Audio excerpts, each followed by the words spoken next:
Welcome to Jimmy Golfs. I'm Jimmy, and before we jump into this, I want to give full credit to the Dad Bod Golf Pod. They sparked this discussion with their video. This is kind of my reaction to that conversation that they had about Bob Does Sports and whether Bob's golf is completely authentic, partially played up for entertainment, or somewhere in between.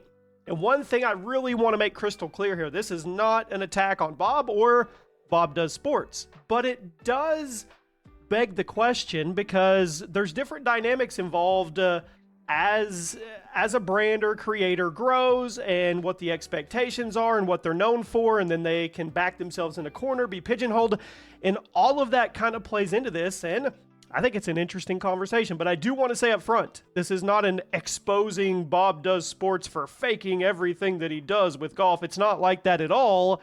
It's more of a, if he's put between a rock and a hard place, what kind of decisions does he make when it comes to his golf game? And one of the things I love about YouTube Golf right now is that it creates conversations just like this. The Dad Bod Golf Pod brought up a good question, and I think some of us have probably wondered, I've wondered, even if we've never said it out loud, is Bob really that inconsistent? Is Joey really crashing out every other hole, or are they leaning into the entertainment side because, well, that's what made Bob Does Sports one of the biggest golf brands on YouTube? Or is it somewhere in between? Or did it start out a way and then they felt the pressure that they needed to continue that? Because what does the landscape look like if all three of those guys are scratch golfers? Now, Fat Perez is a different story, doesn't really kind of fall into that, but what does the brand look like if you don't have the, the Biggest Hater series, and then where they spin the wheel and drink series, all those things, which are super, super entertaining. So here's where I stand. I don't think Bob is faking golf. I think that's the wrong way to look at this completely. I think Bob is playing golf, and I think Bob is amplifying the parts of his personality that make for really good entertainment. I think that's a huge difference. Key takeaway here. Every creator does it. When you watch a YouTube channel, you're not watching someone in their office on a random Tuesday afternoon. You're watching the version of themselves and that they know translates best on camera. That's natural. That's natural to do. Bob knows his one-liners land. He also knows when he tops 130 yards, it's a clip and it's hilarious. Joey knows his crash outs have become absolutely legendary and viral, and FP knows everyone expects him to bail the team out with ridiculous recovery shots. Those are real personalities, but they're also polished entertainment personalities. And honestly, that's exactly what television has done for decades. So the Dad Bod guys talked about Bob's Breaking 80 series and questioned whether Bob has probably already broken 80 off camera. Honestly, they think he has. I wouldn't be shocked at all if he has. I've watched a lot of Bob videos, and I've seen both sides of the spectrum. Where he couldn't hit a ball 30 yards, it would go straight right. I've also seen him where he gets in a groove and he's playing pretty consistent golf to the point I would think that that would translate into as much golf as he plays that he would break 80. But then again, only he knows, or the people with him. I mean, I think people underestimate how much golf these guys are playing. They're filming constantly, playing off camera, hitting balls before shots. They now have the Bob HQ virtual VR thing that they're doing. They are swinging clubs every day, all day. I mean, they're around people like Grant and George and Kyle and Brian Bros. They're around PGA Tour pros. If you're around golf that much, I think it's almost inevitable you're going to improve at least a little bit naturally. You can't help it. If you're a sponge at all, you're going to soak up and watch what everybody's doing. Even if you're not grinding on TrackMan every day, simple repetition makes you better. So could Bob have quietly shot a 79 somewhere? Absolutely could. Would it shock me? Not even a little. Does that frame him as a liar? No, I don't think it does. I mean, I guess this is where the conversation kind of gets interesting. Would it actually hurt Bob Does Sports if Bob suddenly became a scratch golfer? My tentative answer is yes. Not because good golf isn't entertaining, because relatability is the foundation of the brand. That's where I'm at. When you watch Grant, you're trying to watch for good, smooth swings and good golf. When you watch George Bryan, you are watching for good golf, artistry. When you watch Bryson, you're watching for good golf and power.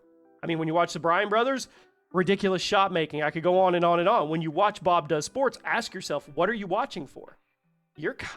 I'm not speaking for you, but I'll tell you me. I'm watching for the Saturday foursome. That's the difference. Bob isn't trying to convince you he's the best golfer. He's trying to convince you to go have the most fun. And that's what he's been incredibly successful doing.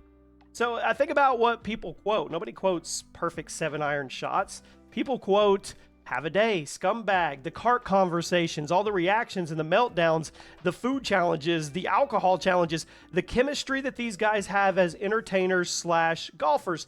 That's what made the channel explode. So if Bob suddenly becomes a +2 handicap and shot 68 every video, how does that translate over? How does that change? I mean, some of that tension disappears. The unpredictability disappears.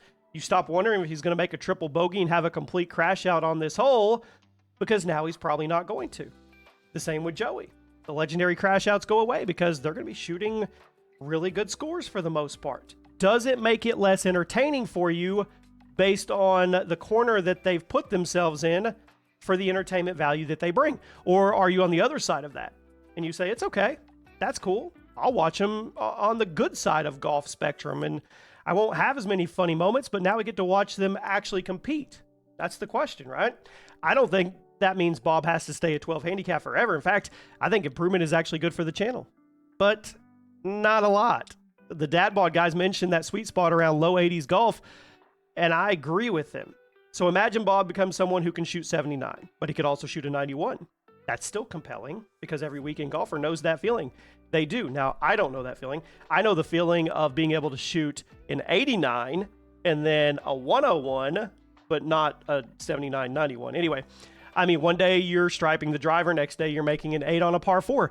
That is relatable, realistic, average golf. And one thing I don't completely agree with is the idea that improvement automatically hurts the entertainment. I mean, look at Rick Shields. He's gotten better. He's entertaining. Grant's gotten better. Bryson. They've all gotten better. I just think Bob Does Sports built their identity around chaos. Not only chaos, I mean, friendship, ridiculous situations, funny moments, and the fact that they made golf feel accessible to a huge group of people. That's different than being the best golfer. I also think sometimes people misunderstand editing. Could certain bad shots make the final cut because they're funnier? Absolutely. That's not deception. That is literal entertainment and storytelling. Every creator leaves something on the cutting room floor. That's the truth. If Bob stripes 10 drives and snap hooks 1, guess what? Which one do you think's making the thumbnail? Which one's getting replayed? Which one are people laughing at? That doesn't mean the other 10 didn't happen. It just means YouTube rewards memorable moments more. And one more point I want to make here. Pressure changes everything. We've all been there. You could strike balls on the range and somebody puts on a camera and now you've got sponsors, employees, millions of subscribers, production, expectations, guests. Golf under those circumstances isn't the same as your casual Wednesday round. And you may say, well, Bob and them have been doing this forever. They're super comfortable.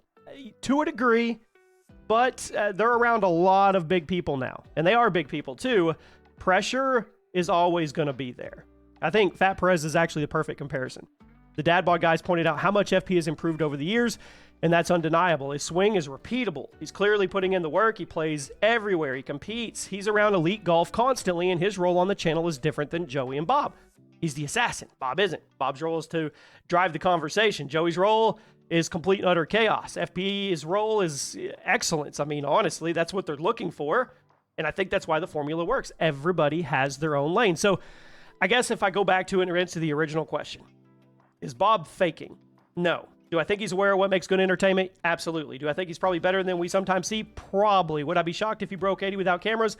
Not at all. But I also don't think he's hiding a scratch golfer game. I think he's exactly what he appears to be. A golfer who's improved, who still has flaws, and understands that personality will always be more valuable than pretending to be perfect. So there you go. Let me know what you guys think. I think that's why they're one of the biggest success stories on YouTube. When Bob shoots 79 or 89, the chemistry between Bob, Joey, and FP is the main attraction. It's not just the golf. The golf is just the stage they perform on.